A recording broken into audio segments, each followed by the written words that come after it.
Sir, with your permission, I rise to lay on the table a copy each of the following papers, Hindi and English versions, under Article 281 of the Constitution, Report for 2026 to 2031, Volume 1, Main Report of the 16th Finance Commission. 2. Report for 2026-2031, Volume 2, Annexures of the 16th Finance Commission. Number 3, explanatory memorandum as to the action taken on the recommendations contained in the above report. Item number 2, माननीय वित्त मंत्री Nirmala Sitharaman ji.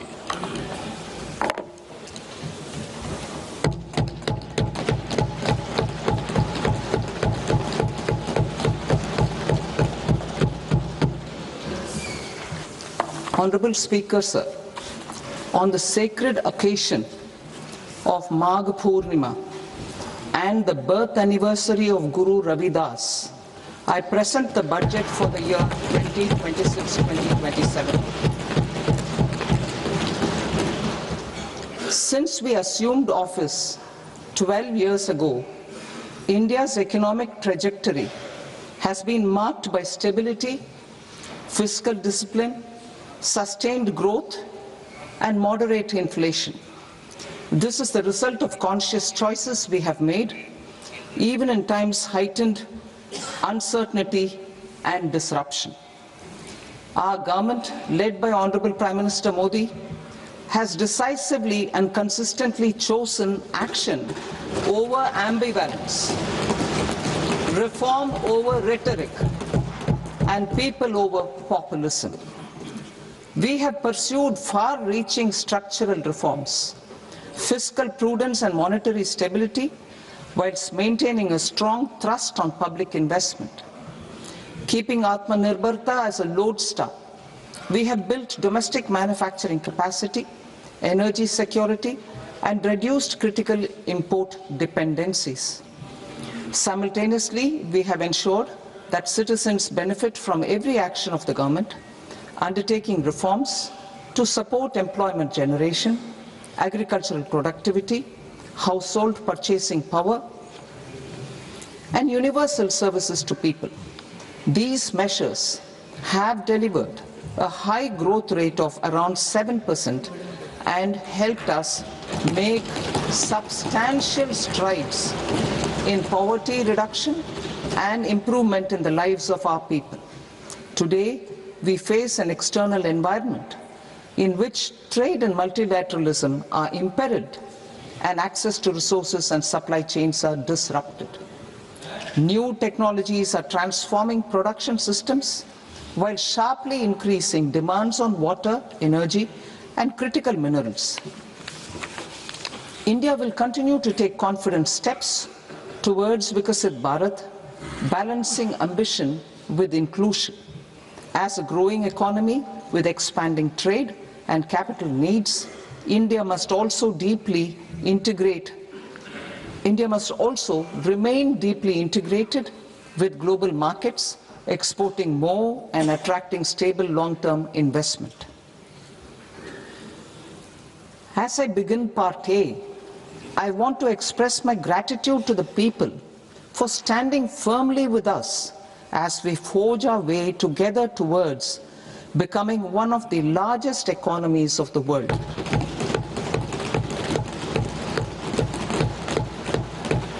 Our aim is to transform aspiration into achievement and potential into performance as we ensure that the dividends of growth reach every farmer, the scheduled caste, the scheduled tribes, the nomads, the youth, the poor, and the women. In Vikasit Bharat Young Leaders Dialogue 2026, several innovative ideas were shared with our Prime Minister, which have inspired many of the proposals, making this a unique Yuva Shakti-driven budget. Our government's sankalp is to focus on our poor, underprivileged, and the disadvantaged. To deliver on this sankalp, And given that this is the first budget prepared in Kartavya Bhavan, we are inspired by three Kartavya. Our first Kartavya is to accelerate and sustain economic growth by enhancing productivity and competitiveness and building resilience to volatile global dynamics. Our second Kartavya is to fulfill aspirations of our people and build their capacity, making them strong partners in India's path to prosperity. Our third Kartavya, aligned with our vision of Sabka Saath, Sabka Vikas, is to ensure that every family, community, region, and sector has access to resources, amenities, and opportunities for meaningful participation. This threefold approach requires a supportive ecosystem. The first requirement is to sustain the momentum of structural reforms, continuous, adaptive, and forward-looking. Second, a robust and resilient financial sector is central to mobilizing savings, allocating capital efficiently, and managing risks. Third, cutting-edge technologies, including AI applications, can serve us as force multipliers for better governance. Reform Express. Our government has undertaken comprehensive reforms towards creating employment, boosting productivity, and accelerating growth. After the Prime Minister's announcement on Independence Day in 2025, over 350 reforms have been rolled out. This includes GST simplification, notification of labor codes, and rationalization of mandatory quality control orders. High-level committees have been formed, and in parallel, the central government is working with the state governments on deregulation and reducing compliance requirements. The Reform Express is well on its way and will maintain its momentum to help us fulfill our Kartavya. I now move to specific proposals. Under our first Kartavya, to accelerate and sustain economic growth, I propose interventions in 6 areas. 1. Scaling up manufacturing in 7 strategic and frontier sectors. 2. Rejuvenating legacy industrial sectors. 3. Creating champion MSMEs. 4. Delivering a powerful push for infrastructure. 5. Ensuring long-term security and stability. And 6. Developing city economic regions.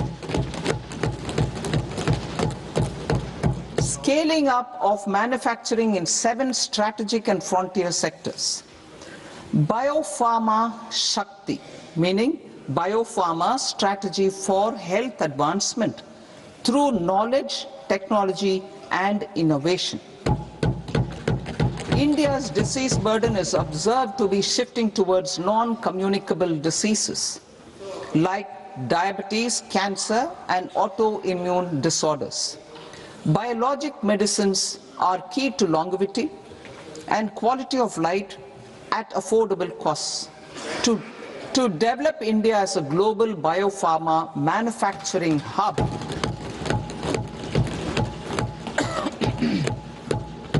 I propose the Biopharma Shakti with an outlay of 10,000 crores over the next 5 years. This will build the ecosystem for domestic production of biologics and biosimilars. The strategy will include a biopharma-focused network with 3 new national institutes of pharmaceutical education and research, popularly known as NIPERs, and upgrading 7 existing ones. It will also create a network of 1,000 accredited India clinical trials sites We propose to strengthen the Central Drug Standard Control Organization to meet global standards and approve timeframes through and approval timeframes through a dedicated scientific review cadre and specialists. India's Semiconductor Mission 1.0 expanded India's semiconductor sector capabilities. Building on this, we will launch ISM 2.0 to produce equipment and materials, design full-stack Indian IP, and fortify supply chains. We will also focus on industry-led research and training centers to develop technology and skilled workforce. The Electronics Components Manufacturing Scheme, launched in April 2025 with an outlay of 22,919 crores, already has investment commitments at double the targets. We propose to increase the outlay to 40,000 crores to capitalize on this momentum.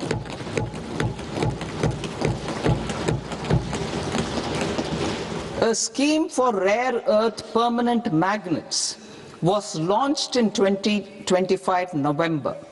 We now propose to support the mineral-rich states of Odisha, Kerala, Andhra Pradesh and Tamil Nadu to establish dedicated rare earth corridors to promote mining, processing, research and manufacturing. To enhance domestic chemical production and reduce import dependency, we will launch a scheme to support states in establishing 3 dedicated chemical parks through challenge route on a cluster-based plug-and-play model. Strong capital goods.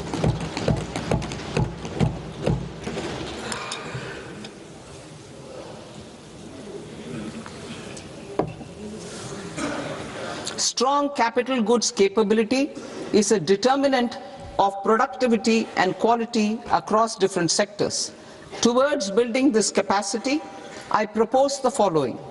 High-tech tool rooms will be established by central public sector enterprises at 2 locations as digitally enabled automated service bureaus that locally design, test and manufacture high-precision components at scale and at lower cost. 2. A scheme for enhancement of construction and infrastructure equipments will be introduced to strengthen domestic manufacturing of high value and technologically advanced CIE. This can range from lifts in a multi-storied apartment or firefighting equipment in multiplexes, large or small, and to tunnel boring equipments for building metros and high-altitude roads.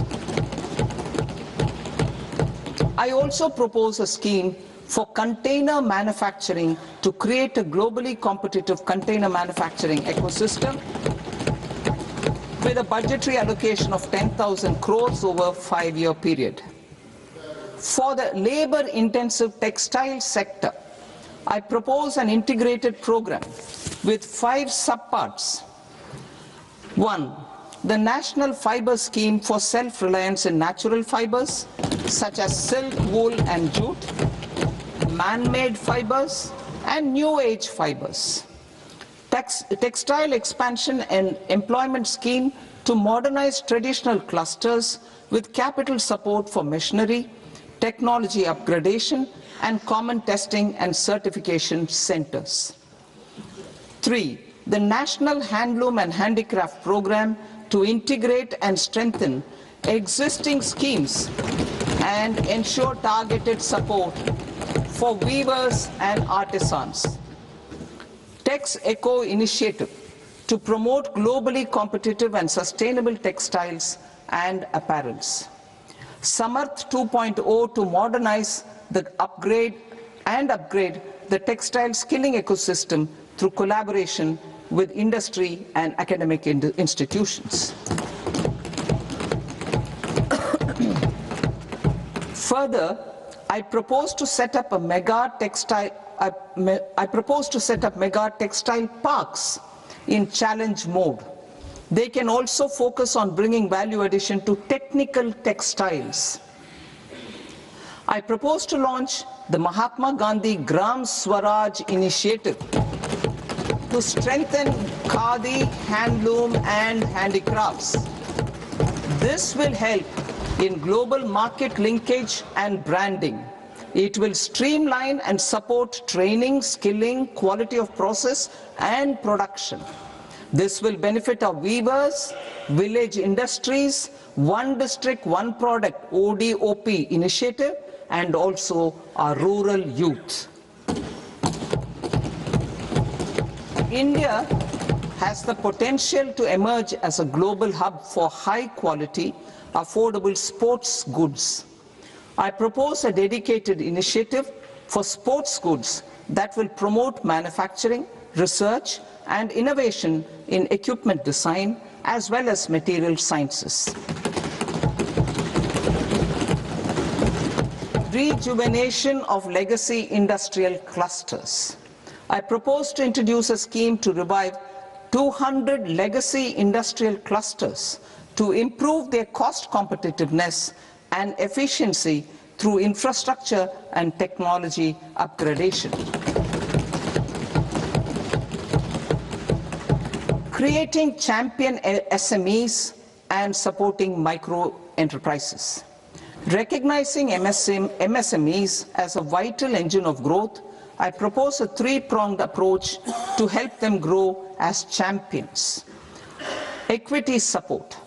I propose to introduce a dedicated 10,000 crores SME growth fund to create future champions, incentivizing enterprises based on select criteria. I also propose to top up the Self-Reliant India Fund set up in 2021 with 2,000 crores to continue support to micro enterprises and maintain their access to risk capital. Liquidity support. With TREDS, more than 7 lakh crore has been made available to MSMEs. To leverage its full potential, I propose 4 measures. 1. Mandate TREDS as the transaction settlement platform for all purchases from MSMEs by CPSEs, serving as a benchmark for other corporates. 2. Introduce a credit guarantee support mechanism through CGT-MSE for invoice discounting on TREDS platform. 3. Link GEM with TREDS for sharing information with financiers about government purchases from MSMEs, encouraging cheaper and quicker financing. 4. Introduce TREDS receivables as asset-backed securities, helping develop a secondary market, enhancing liquidity and settlement of transactions. Professional support. Government will facilitate professional institutions such as the ICAI, ICSI, ICMAI to design short-term modular courses and practical tools to develop a cadre of corporate mitras, especially in Tier 2 and Tier 3 towns. These accredited para-professionals will help MSMEs meet compliance requirements at affordable costs. Infrastructure. During this past decade, our government has undertaken several initiatives for large-scale enhancement of public infrastructure, including through new financing instruments such as Infrastructure Investment Trust (InvITs) and Real Estate Investment Trust (REITs), and institutions like NIIF and NABFID. We shall continue to focus on developing infrastructure in cities with over 5 lakh population, that is Tier 2, Tier 3 cities, which have expanded to become growth centers. Public capital expenditure has increased manifold from 2 lakh crore in 2014-15 to an allocation of 11.2 lakh crore in BE 25-26. In this coming year, that is financial year 2026-27, I propose to increase it to 12.2 lakh crores to continue the momentum. To strengthen the confidence of private developers regarding risks during infrastructure development and construction phase, I propose to set up an infrastructure risk guarantee fund to provide prudentially calibrated partial credit guarantee to lenders. Over the years, RITES have emerged as a successful instrument for asset monetization. I propose to accelerate recycling of significant real estate assets of the CPSEs through the setting up of dedicated RITES. To promote environmentally sustainable movement of cargo, I propose to 1. Establish new dedicated freight corridors connecting Dankuni in the east to Surat in the west. Operationalize 20 new national waterways over the next 5 years, starting with National Waterways 5 in Orissa to connect mineral-rich areas of Talcher and Angul and industrial centers like Kalinga Nagar to the ports of Paradeep and Dhamra. Training institutes will be set up as regional centers of excellence for development of required manpower for these waterways. This will benefit youth in the entire stretch of the waterways to train and acquire skills. Further, a ship repair ecosystem catering to inland waterways will also be set up at Varanasi and Patna. And C, launch a coastal cargo promotion scheme for incentivizing a modal shift from rail to road to increase the share of inland waterways and coastal shipping from 6% to 12% by 2047. To enhance last mile and remote connectivity and promote tourism, I propose to give incentives to indigenize manufacturing of seaplanes. A seaplane VGF scheme will be also introduced to provide support for operations. Carbon capture, utilization and storage. Aligning with the roadmap launched in December 2025, the carbon capture, utilization and storage technologies at scale will achieve higher readiness and in end-use application across 5 industrial sectors, including power, steel, cement, refineries, and chemicals. An outlay of 20,000 crore is proposed over the next 5 years for this purpose. City economic regions. Cities are India's engines of growth, innovation, and opportunities. We shall now focus on Tier 2, Tier 3 cities, and even temple towns, which need modern infrastructure and basic amenities. This budget aims to further amplify the potential of cities to deliver the economic power of agglomerations by mapping city economic regions based on their specific growth drivers. An allocation of 5,000 crore per CER over 5 years is proposed for implementing their plans through a challenge mode with a reform-cum-result-based financing mechanism.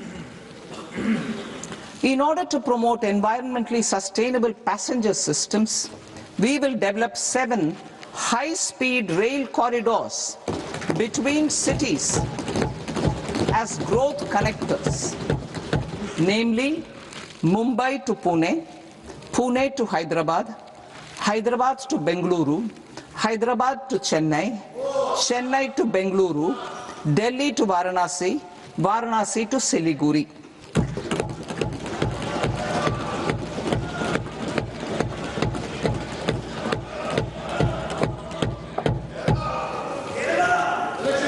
Financial sector. The Indian banking sector today is characterized by strong balance sheet, historic highs in profitability, improved asset quality, and coverage exceeding 98% of villages in the country. At this juncture, we are well placed to futuristically evaluate the measures needed to continue on the path of reform-led growth of this sector. I propose setting up a high-level committee on banking for Vikasit Bharat. High-level committee on banking for Vikasit Bharat to comprehensively review the sector and align it with India's next phase of growth, while safeguarding financial stability, inclusion, and consumer protection. The vision for NBFCs for Vikasit Bharat has been outlined with clear targets for credit disbursement and technology adoption in order to achieve scale and improve efficiency in the public sector NBFCs. As a first step, it is proposed to restructure the Power Finance Corporation and Rural Electrification Corporation. I propose a comprehensive review of the foreign exchange management non-debt instruments rules to create a more contemporary, user-friendly framework for foreign investments consistent with India's evolving economic priorities. Corporate bond market. I propose to introduce a market-making framework with suitable access to funds and derivatives on corporate bond indices. I also propose to introduce total return swaps on corporate bonds. Municipal bonds. To encourage the issuance of municipal bonds of higher value by larger cities, I propose an incentive of 100 crore rupees for a single bond issuance. 100 crore rupees for a single bond issuance of more than 1,000 crore. The current scheme under Amrit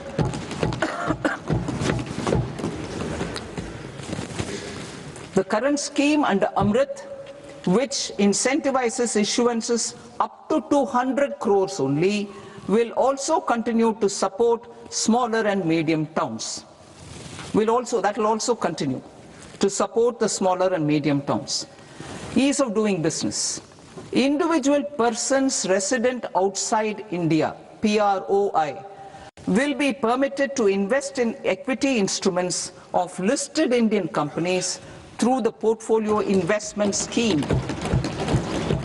It is also proposed to increase the investment limit for an individual PROI under the scheme from 5% to 10%, with an overall investment limit for all individual PROIs to 24% from the current 10%.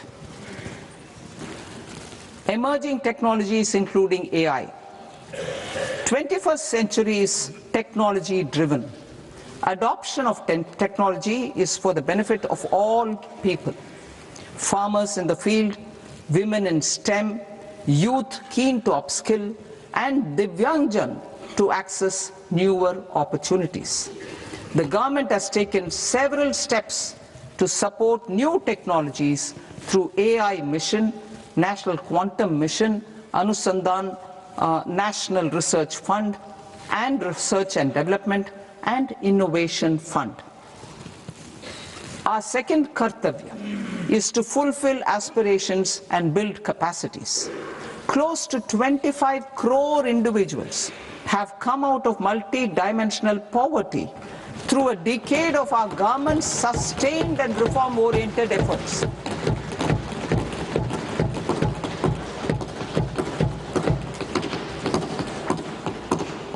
Our government has therefore decided to place a renewed emphasis on the service sector to provide a pathway to fulfilling aspirations of a youthful India with the following measures.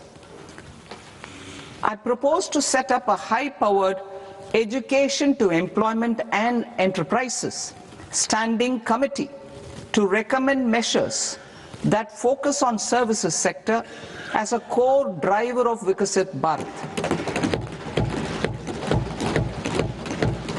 This will make us a global leader in services with a 10% global share by 2047.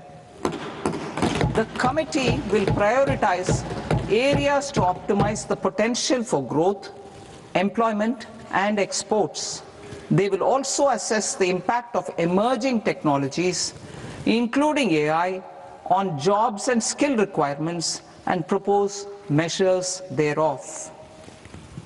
To create a range of skilled career pathways, a new range of skilled career pathways for our youth, I propose interventions in the following sectors.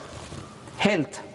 Existing institutions for allied health professionals will be upgraded and new AHP institutions established in private and government sectors. This will cover 10 selected disciplines, including optometry, radiology, anesthesia, OT technology, applied psychology and behavioral health, and add 1 lakh AHPs over the next 5 years. A strong care system covering geriatric and allied care services will be built. A variety of NSQF-aligned programs will be developed to train multi-skilled caregivers, combining core care and allied skills such as wellness, yoga, and operation of medical assistive devices. In the coming year, 1.5 lakh caregivers will be trained.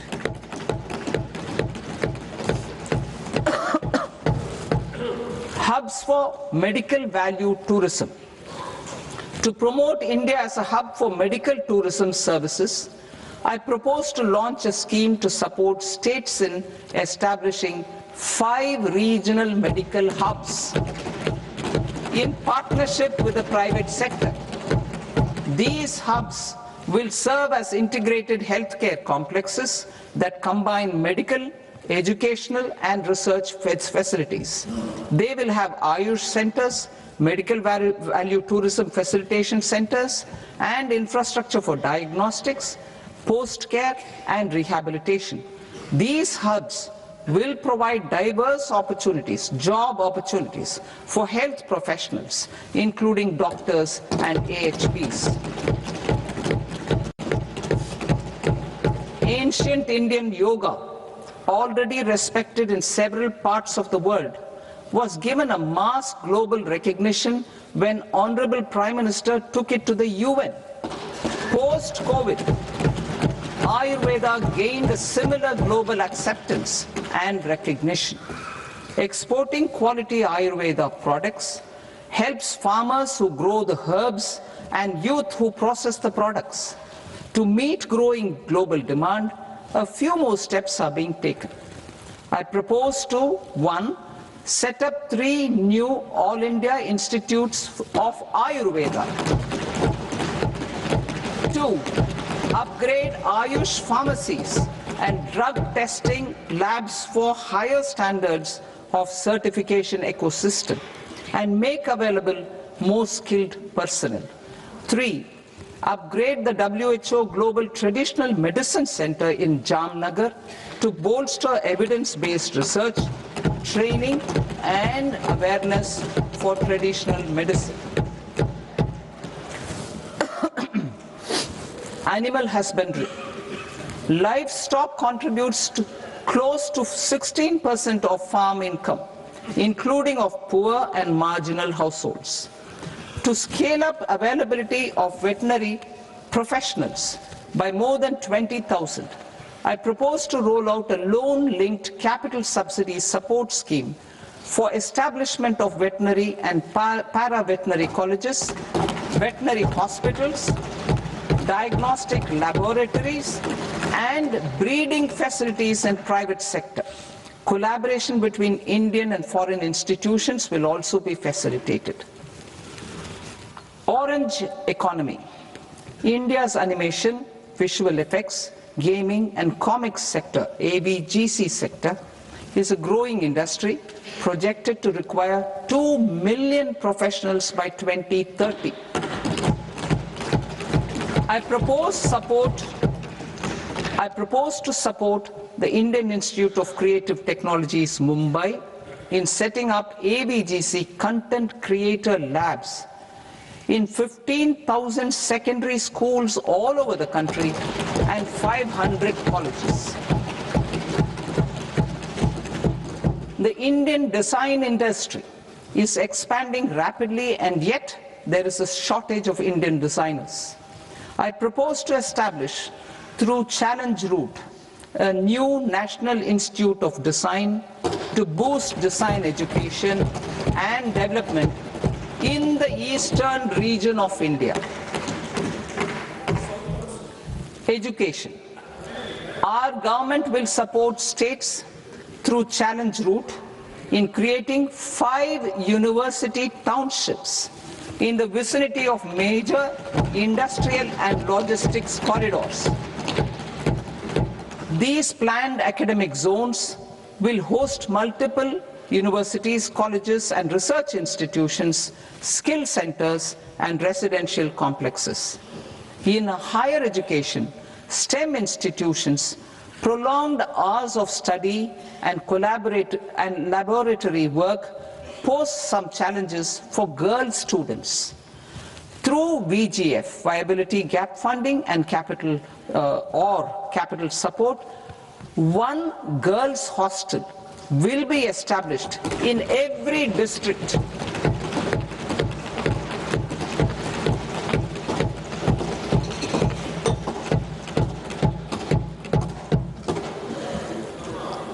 To promote astrophysics and astronomy via immersive experiences. 4 telescope infrastructure facilities will be set up or upgraded. The National Large Solar Telescope, the National Large Optical Infrared Telescope, the Himalayan Chandra Telescope, and the Cosmos 2 Planetarium. Tourism. The tourism sector has the potential to play a large role in the employment generation, forex earnings, and expanding the local economy. I propose to set up a National Institute of Hospitality by upgrading the existing National Council for Hotel Management and Catering Technology. It will function as a bridge between academia, industry, and government. I also propose a pilot scheme for upskilling 10,000 guides in 20 iconic tourist sites through a standardized, high-quality, 12-week training course in hybrid mode in collaboration with the Indian Institute of Management. A national destination digital knowledge grid will be established to digitally document all places of significance, cultural, spiritual, and heritage. This initiative will create a new ecosystem of jobs for local researchers, historians, content creators, and technology partners. India has the potential and opportunity to offer world-class trekking and hiking experience. We will develop ecologically sustainable mountain trails in Himachal Pradesh, Uttarakhand, and Jammu Kashmir. Also in Araku Valley in the Eastern Ghats and Podigai Malai in the Western Ghats. Turtle trails along key nesting sites in the coastal areas of Odisha, Karnataka and Kerala. And 3 bird watching trails along the Pulikat Lake in Andhra Pradesh, Tamil Nadu. It's on the border. Under the visionary leadership of Honorable Prime Minister, We established the International Big Cat Alliance in 2024. This year, India is hosting the first ever Global Big Cat Summit, where heads of governments and ministers from 95 range countries will deliberate on collective strategies for conservation. Heritage and culture tourism. I propose to develop 15 archaeological sites, including Lothal, Dolavira, Rakhigarhi, Adichanallur, Sarnath, Hastinapur, and Leh Palace into vibrant experiential cultural destinations. Excavated landscapes will be open to the public through curated walkways. Immersive storytelling skills and technologies will be introduced to help conservation labs, interpretation centers, and guides. The sports sector provides multiple means of employment, skilling, and job opportunities. Taking forward the systematic nurturing of sports talent, which is set in motion through the Khelo India program earlier, I propose to launch a Khelo India mission to transform the sports sector over the next decade. The mission will facilitate an integrated talent development pathway supported by training centers, which are foundational, intermediate, and elite levels. B, systematic development of coaches and support staff. C, integration of sports science and technology. D, competitions and leagues to promote sports culture and provide platforms. And E, development of sports infrastructure for training and competition. Our third Kartavya aligns with our vision of Sabka Saath, Sabka Vikas towards Vikasit Bharat. This requires targeted efforts for 1. Increasing farmer incomes through productivity enhancement and entrepreneurship, with special attention to small and marginal farmers. B. Empowering Divyangjan through access to livelihood opportunities, training, and high-quality assistive devices. C. Empowering the vulnerable to access mental health and trauma care. D. Focus on the Purvodaya states and the Northeast region to accelerate development and employment opportunities. Fisheries. We will undertake initiatives for integrated development of 500 reservoirs and Amrit Sarovars. 2. Strengthen the fisheries value chain in coastal areas and enable market linkages involving startups and women-led groups together with fish farmer producer organizations. Animal husbandry. To provide quality employment opportunities in rural and peri-urban areas, we will support the animal husbandry sector in entrepreneurship development through A. A credit-linked subsidy program. B. Scaling up and modernization of livestock enterprises. C. Enhanced creation of livestock, dairy, and poultry. Enhanced creation of livestock, dairy, and poultry-focused integrated value chains. And D. Encourage creation of livestock farmer-producer organizations. High-value agriculture. To diversify farm outputs, increase productivity, enhance farmers' incomes, and create new employment opportunities, we will support high-value crops such as coconut, sandalwood, cocoa, cashew in the coastal areas, agar trees in northeast, and nuts such as almonds, walnuts, and pine nuts in our hilly regions. All of them will be supported. India is the world's largest producer of coconuts. About 30 million people, including nearly 10 million farmers, depend on coconuts for their livelihood. To further enhance competitiveness in coconut production, I propose a coconut promotion scheme to increase production and enhance productivity through various interventions, including replacing and non-productive trees with new saplings or plants or varieties in major coconut growing states. A dedicated program is proposed for Indian cashew and cocoa to make India self-reliant in raw cashew and coconut production and processing, enhance export competitiveness, and transform Indian cashew and Indian cocoa into premium global brands by 2030. Sandalwood. Sandalwood is closely linked to India's social and cultural heritage.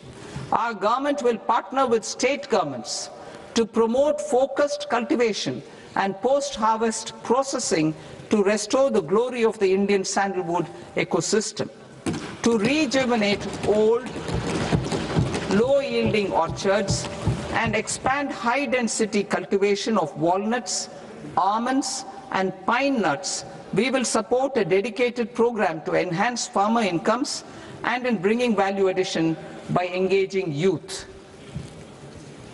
Bharat Vistar, that is virtually integrated system to access agricultural resources. I propose to launch Bharat Vistar, a multilingual AI tool that shall integrate the AgriStack portals and the ICAR package on agricultural practices with AI systems. This will enhance farm productivity, enable better decisions for farmers, and reduce risk by providing customized advisory support. She Marts for rural women-led enterprises.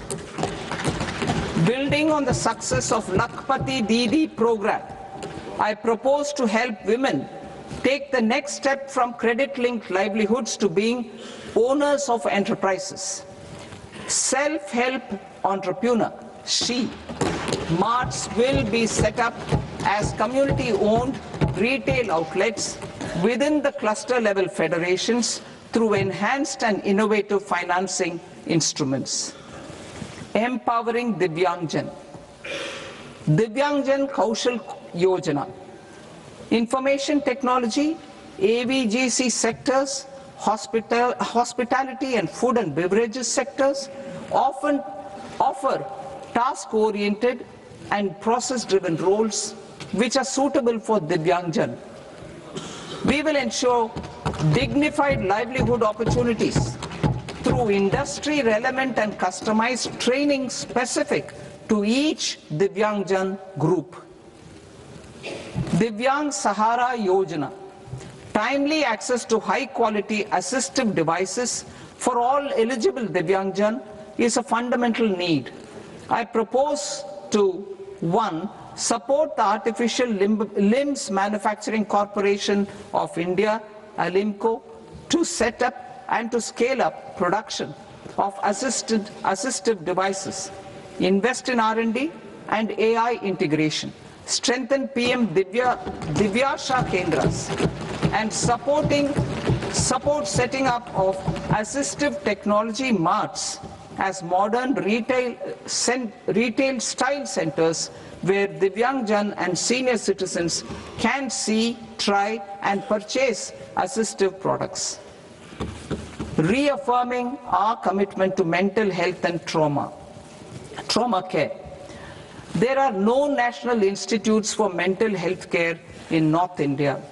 We will therefore set up a NIMHANS 2 and also upgrade national mental health institutes in Ranchi and in Tezpur as regional apex institutions.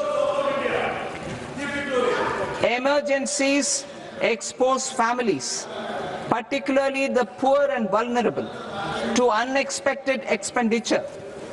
We will strengthen and increase these capacities by 50% in district hospitals by establishing emergency and trauma care centers. Focus on Purvodaya states and northeastern regions. Purvodaya, I propose the development of an integrated East Coast industrial corridor with a well-connected node at Durgapur, creation of 5 tourism destinations in 5 Purvodaya states, and the provision of 4,000 e-buses. Buddhist sites in northeastern region. The northeastern region is a civilizational confluence of Theravada and Mahayana or Vajrayana traditions. I propose to launch a scheme for development of Buddhist circuits in Arunachal Pradesh, Sikkim, Assam, Manipur, Mizoram, and Tripura. The scheme will cover preservation of temples and monasteries, pilgrimage interpretation centers, connectivity, and pilgrim amenities. 16th Finance Commission. On 17th November 2025, the 16th Finance Commission submitted its report to the President. As mandated under Article 281 of the Constitution, the government is to lay the report along with the explanatory memorandum on the action taken report on the recommendations of the Commission in Parliament, which, Sir, Honourable Speaker, you've allowed me to do at the commencement of this session. The government has accepted the recommendation of the Commission to retain the vertical share of devolution at 41%. As recommended by the Commission, I have provided 1.4 lakh crores of rupees to the states for the year 2026-2027 as Finance Commission grants. These include rural and urban local body and disaster management grants. Fiscal consolidation. Government has been delivering on our fiscal commitments consistently without compromising on social needs. To strive towards accepted standards of fiscal management in Budget 25-26, I had indicated that the central government would target reaching a debt to GDP ratio of 50 plus or minus 1% by 2030-31. In line with this, the debt to GDP ratio is estimated to be 55.6% of GDP in BE 26-27, compared to 56.1% of GDP in RE 25-26. A declining debt to GDP ratio will gradually free up resources for priority sector lending and expenditure by reducing the outgo on interest payments. One of the main operational instruments for debt targeting is the fiscal deficit.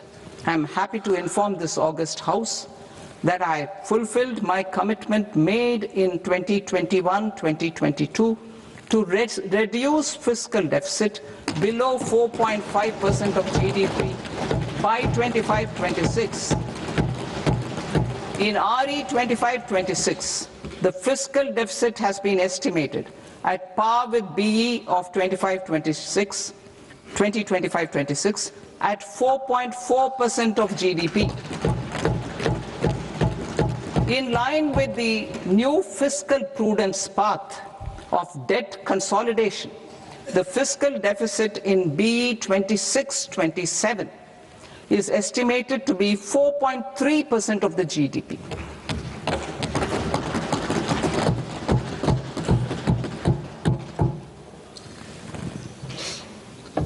The revised estimates of the non-debt receipts are 34 lakh crore rupees, of which the centre's net tax receipts are 26.7 lakh crore.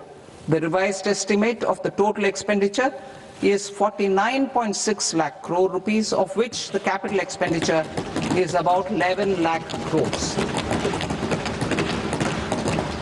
Budget estimates 2026 to 2027. Coming to 26-27, the non-debt receipts and the total expenditure are estimated as 36.5 lakh crore and 53.5 lakh crore respectively. The centre's net tax receipts are estimated at 28.7 lakh crore rupees. To finance the fiscal deficit, the net market borrowings from dated securities are estimated at 11.7 lakh crore rupees. The balance financing is expected to come from small savings and other sources. The gross market borrowings are estimated at 17.2 lakh crore rupees. I'll now move to Part B. Part B, direct taxes.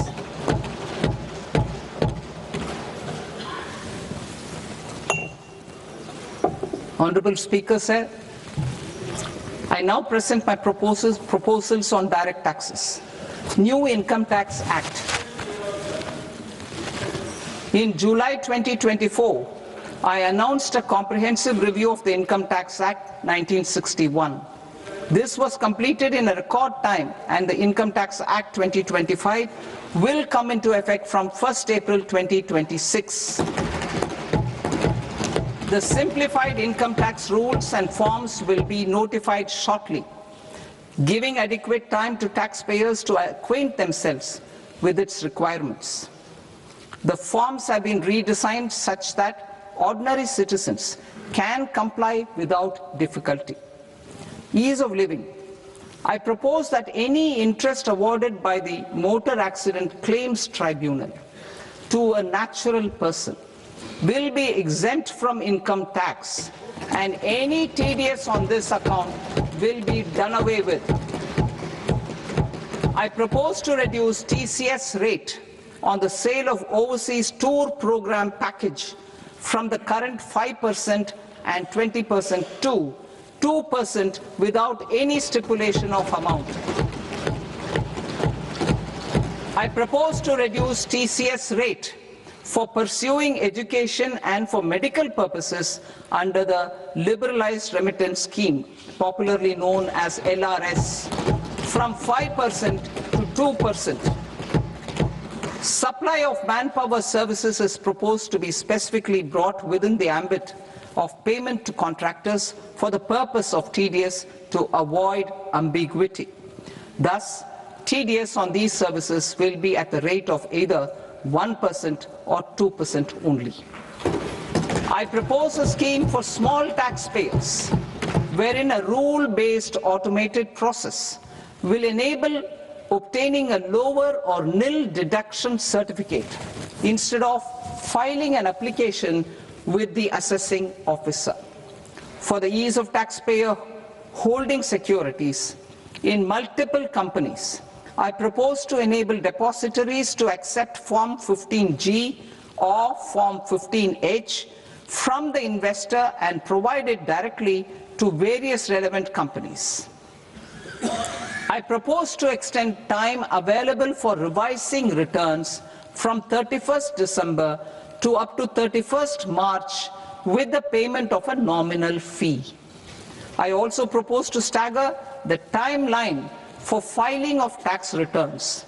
Individuals with ITR 1 and ITR 2 returns will continue to file till 31st July, and non-audit business cases or trusts are proposed to be allowed time till 31st August. TDS on sale of immovable property by a non-resident is proposed to be deducted and deposited through resident buyers and his or her PAN-based challan instead of requiring a TAN, which is a temporary accounting number. To address practical issues of small taxpayers like students, young professionals, tech employees, relocated NRIs, and such others, I propose to introduce a one-time 6-month foreign asset disclosure scheme for these taxpayers to disclose income or assets below a certain size. This scheme would be applicable for two categories of taxpayers, namely A, who did not disclose their overseas income or assets, and B, who disclosed their overseas income and or paid due tax but could not declare the asset acquired. For category A, the limit of undisclosed income or asset is proposed to be up to 1 crore rupees. they need to pay 30% of fair market value of asset or 30% of undisclosed income as tax and 30% as additional income tax in lieu of penalty, and would thereby get immunity from prosecution. For category B, asset value is proposed to be up to 5 crore rupees. Here, immunity from both penalty and prosecution will be available with a payment of fee of 1 lakh rupees. Rationalizing penalty and prosecution. Multiplicity of proceedings are hindrance to the ease of doing business. I propose to integrate assessment and penalty proceedings by way of a common order for both. There will be no interest liability on the taxpayer on the penalty amount for the period of appeal before the first appellate authority, irrespective of the outcome of appeal process. Further, quantum of prepayment is being reduced from 20% to 10% and will continue to be calculated only on core tax demand. As an additional measure for reducing litigation, I propose to allow taxpayers to update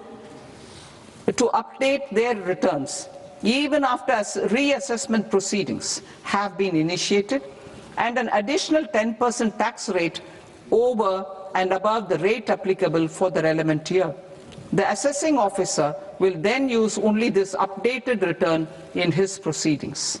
There is already a framework for immunity from penalty and prosecution in the cases of underreporting.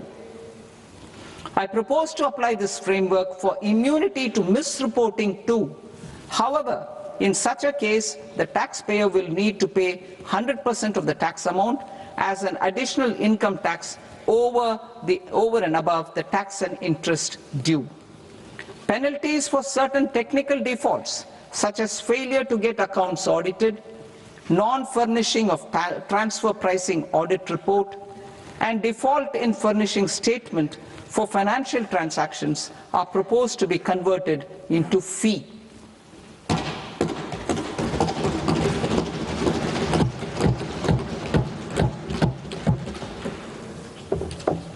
I propose to rationalize prosecution framework under Income Tax Act while maintaining a careful balance for deterrence in some serious offence. Non-production of books of account and documents and requirement of TDS payment where payment is made in kind are being decriminalized. Further, minor offences will attract fine only.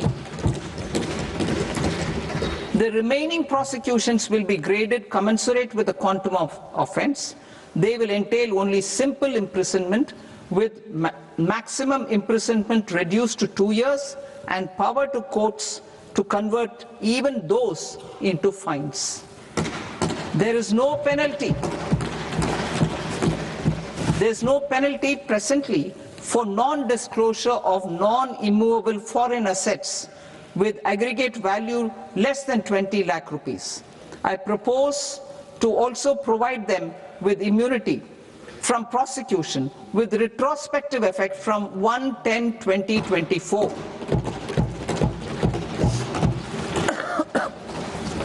Cooperatives. Deduction is already allowed to a primary cooperative society engaged in supplying milk, oilseeds, fruits or vegetables raised or grown by its members. I propose to extend this deduction to also include supply of cattle feed and cotton seed produced by its members.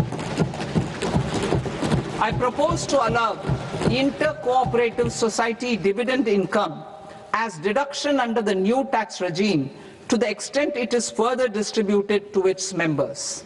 I further propose to allow exemption for a period of 3 years to dividend income received by a notified national cooperative federation on their investments made in companies up to 31/1/2026. This exemption would be allowed only for dividends further distributed to its member cooperatives. Supporting IT sector as India's growth engine. India is a global leader in software development services, IT-enabled services, knowledge process outsourcing services, and contract R&D services relating to software development. These businesses and their segments are quite interconnected with each other. All these services are proposed to be clubbed under a single category of information technology services with a common safe harbor margin of 15.5% applicable to all. The threshold for availing safe harbor for IT services is being enhanced substantially from 300 crore rupees to 2,000 crore rupees.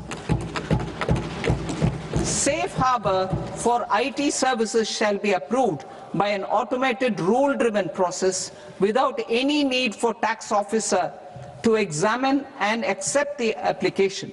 Once applied by an IT services company, the same safe harbor can be continued for a period of 5 years at a stretch at its choice.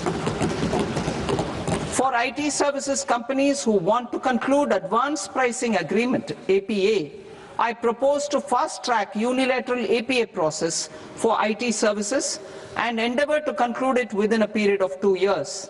The period of 2 years can be extended by a further period of 6 months on taxpayers' request. I propose to extend the facility of modified returns available to the entity entering APA to its associated entities also. Attracting global business and investment. Recognizing the need to enable critical infrastructure and boost investment in data centers, I propose to provide tax holiday till 2047 to any foreign company that provides cloud services to customers globally by using data center services from India. It will, however, need to provide services to Indian customers through an Indian reseller entity. I also propose to provide a safe harbor of 15% on cost in case the company providing data center services from India is a related entity. To harness the efficiency of just-in-time logistics for electronic manufacturing, I propose to provide safe harbor to non-residents for component warehousing in a bonded warehouse at a profit margin of 2% of the invoice value. The resultant tax of about 0.7% will be much lower than in competing jurisdictions. To provide fillip to toll manufacturing in India, I propose to provide exemption from income tax for 5 years to any non-resident who provides capital goods, equipment, or tooling to any toll manufacturer in a bonded zone. To encourage vast pool of global talent to work in India for a longer period of time, I propose to provide exemption to global, non-India sourced income of a non-resident expert for a stay period of 5 years under notified schemes. I propose to provide exemption from minimum alternate tax, the MAT, to all non-residents who pay tax on presumptive basis. Tax administration.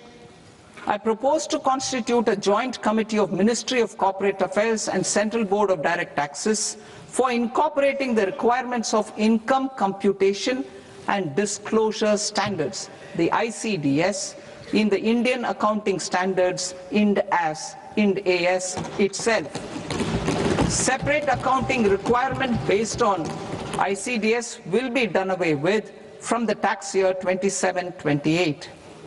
To support Prime Minister Modi's vision of homegrown accounting and advisory firms to become global leaders, I propose to rationalize the definition of accountant for the purposes of safe harbor rules. Other tax proposals. Change in taxation of buyback was brought in to address the improper use of buyback route by promoters. In the interest of minority shareholders, I propose to tax buyback for all types of shareholders as capital gains. However, to disincentivize misuse of tax arbitrage, promoters will pay an additional buyback tax. This will make effective tax 22% for corporate promoters. For non-corporate promoters, the effective tax will be 30%. TCS rate for sellers of specific goods, namely alcoholic liquor, scrap and minerals, will be rationalized to 2%, and that on Tendu leaves will be reduced from 5% to 2%.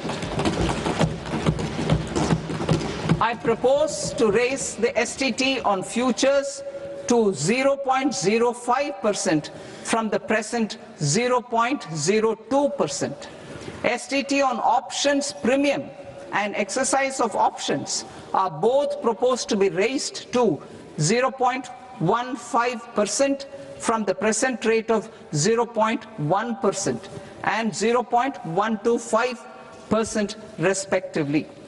We reformed the taxation landscape for corporates in 2019 by providing them a simplified regime with lower tax rate so that they could productively focus on business rather than on claim of deductions and exemptions. To encourage companies to shift to the new regime, set-off of brought forward MAT credit, minimum alternate tax credit, is proposed to be allowed to companies only in the new regime. Set-off using available MAT credit is proposed to be allowed to an extent of 1/4 of the tax liability in the new regime. MAT is proposed to be made final tax, so there will be no further credit accumulation from 1st April 2026.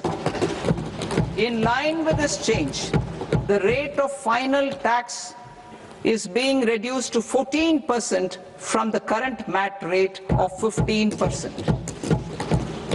The brought forward MAT credit of taxpayers accumulated till 30th March 2026 will continue to be available to them for set-off as above. Indirect taxes.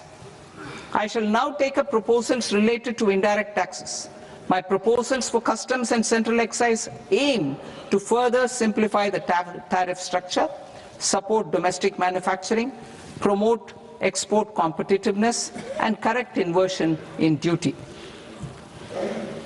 To continue weeding out long continuing customs duty exemptions, I propose to remove certain exemptions on items which are being manufactured in India or where the imports are negligible.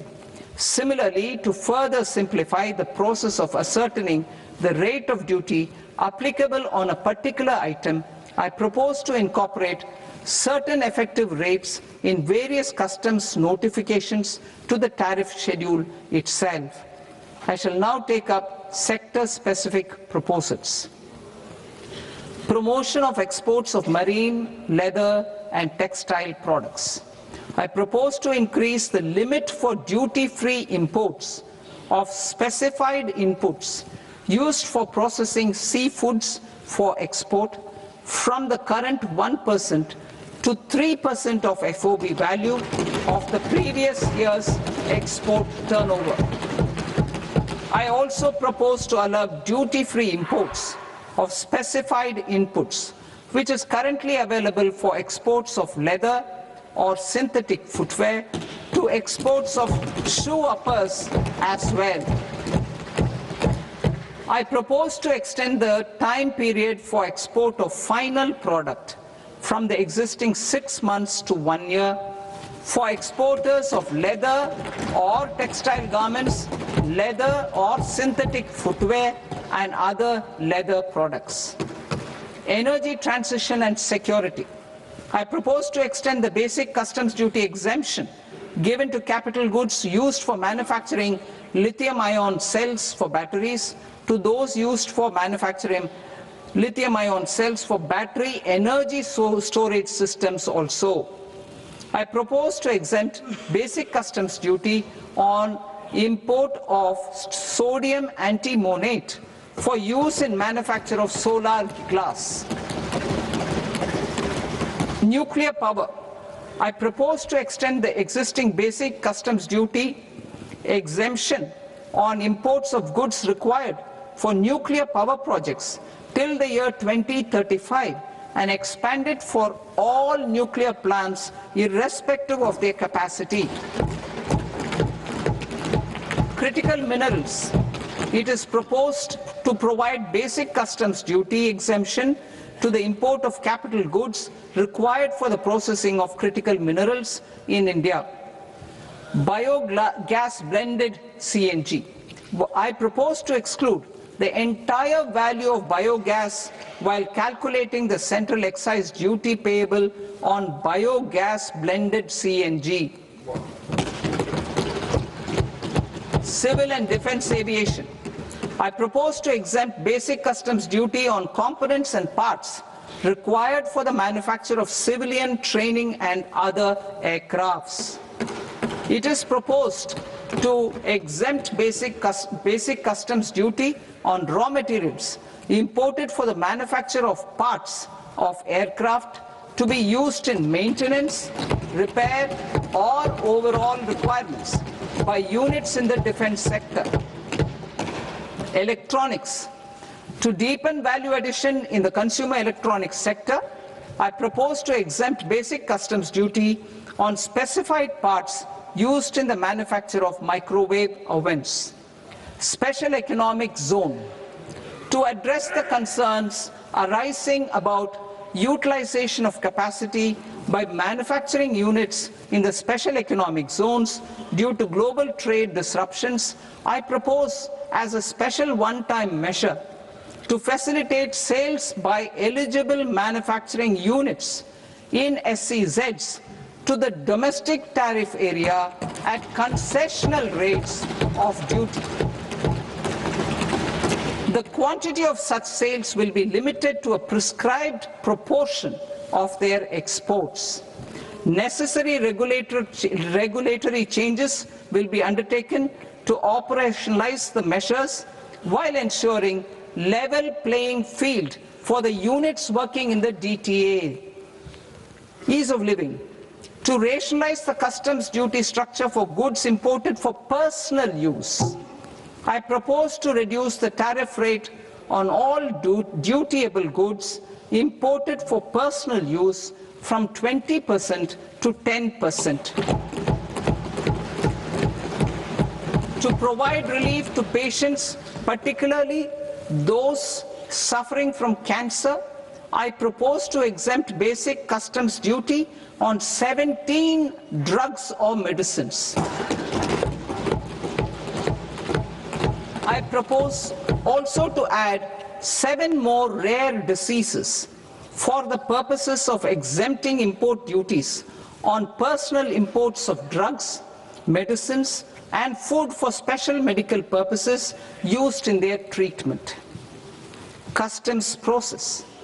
India's role and share in the global trade is poised for a major leap in line with our ambition and journey towards Vikasit Bharat. In this regard, I propose many measures for custom processes to have minimal intervention for smoother and faster movement of goods and greater certainty to the trade. Trust-based systems. I propose to enhance duty deferral period for Tier 2 and Tier 3 authorized economic operators, known as AEOs, from 15 days to 30 days. I propose to provide eligible manufacturer importers the same duty deferral facility. This should encourage them to get themselves accredited as a full-fledged Tier 3 AEO in due course. To provide greater certainty and for better business planning, I propose to extend validity period of advance ruling binding on customs from the present 3 years to 5 years. In the spirit of the whole of government approach,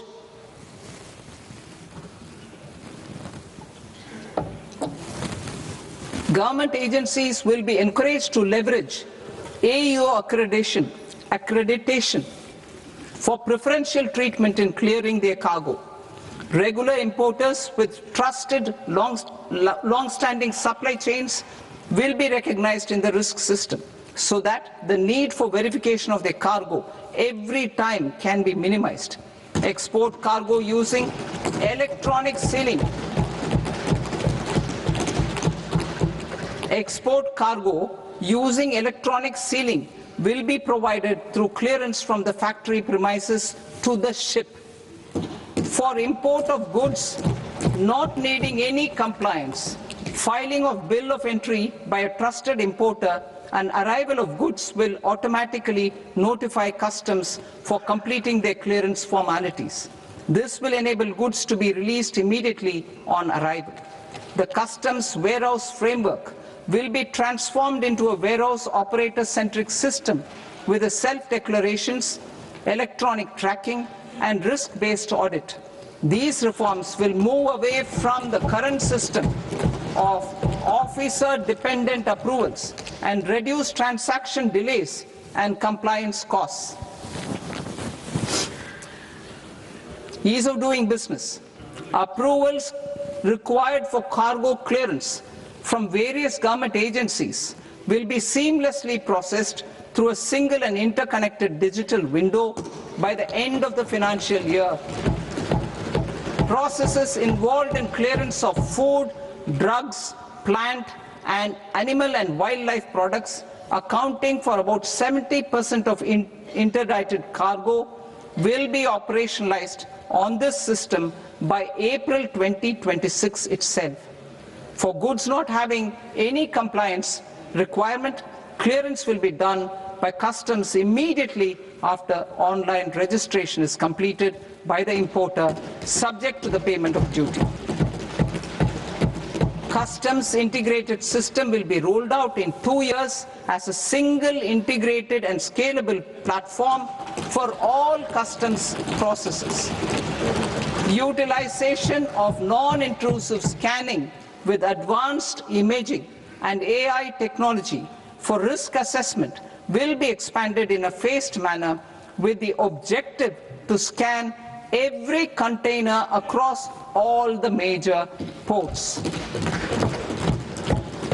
New export opportunities to support Indian fishermen to fully harness the economic value of marine resources beyond our territorial waters.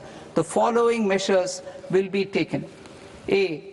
Fish catch by an Indian fishing vessel in exclusive economic zone or on the high seas will be made free of duty.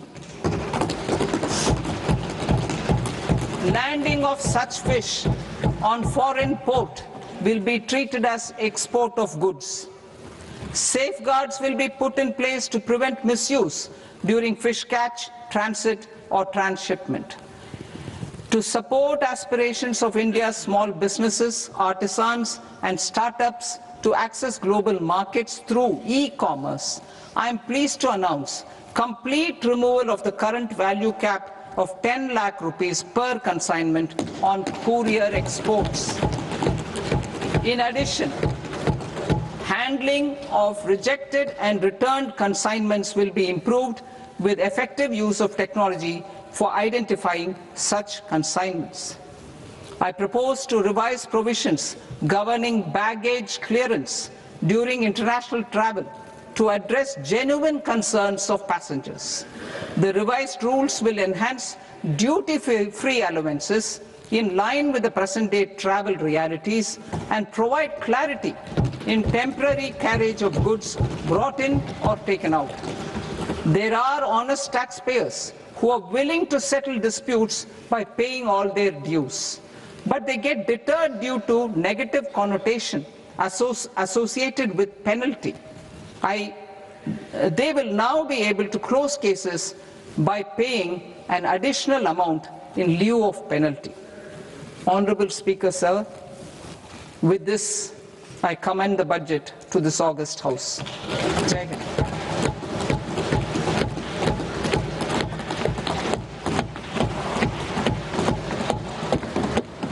1.5 hours. Item number 3 माननीय वित्त मंत्री जी।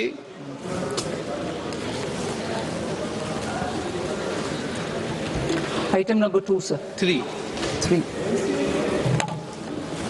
Sir, with your permission, I rise to lay on the table of the the following statements under Section 3(1) of the Fiscal Responsibility and Budget Management Act of 2003. Medium-term fiscal policy cum fiscal policy strategy statement and macroeconomic framework statement.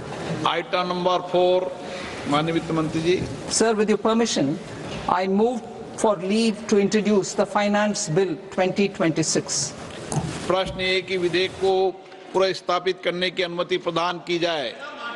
जो सदस्य इस पक्ष में हाँ गए, जो सदस्य विरोध में ना गए, मेरे विचार में निर्णय हाँ वालों के पक्ष में, हाँ वालों के पक्ष में अनुमति प्रदान की जाती है। माननीय मंत्री जी, अब विधेयक पुनर्स्थापित करें। Sir, I introduce the bill. माननीय सदस्यगण, आपको सूचित किया जाता है कि माननीय वित्त मंत्री जी के बजट भाषण की कॉपी पब्लिकेशन काउंटर पर ली जाती है। बजट भाषण और बजट से संबंधित दस्तावेज आपके मोबाइल फोन और मेंबर पोर्टल्स पर ही उपलब्ध है। सभा की कार्रवाई कल सोमवार दिनांक 2 फरवरी 2026 को प्राप्त 11 बजे तक के लिए स्थगित की जाती है।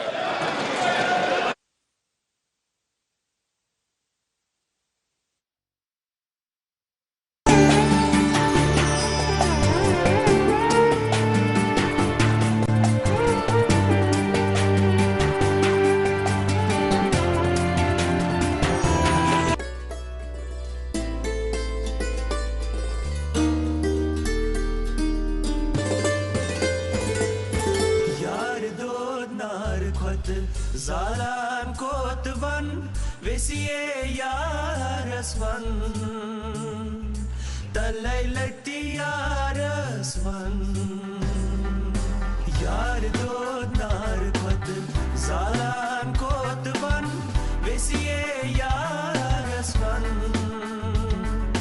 talailati yarasvan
Kashir, एहसास कश्मीर।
साहब हुकुम जनाब पोस्ट का अहन 9-10 सास बस 9-10 सास रॉपी हतस काले तो 15 सास रॉपी दमस कदिर सर हे आ कथस वन वशस तलस बलाई सियात जारस तशस पता तो कोता काल वो तुजार किता का हिसाब अच्छा कि तो कोता आशु निकता होर वशस ये गेस्ट हाउस दो को तो पता ही गछा तुम्हारा आपने हिसाब में जात बिगिन तो चुने तांग पर गया अनइम्पोसिबल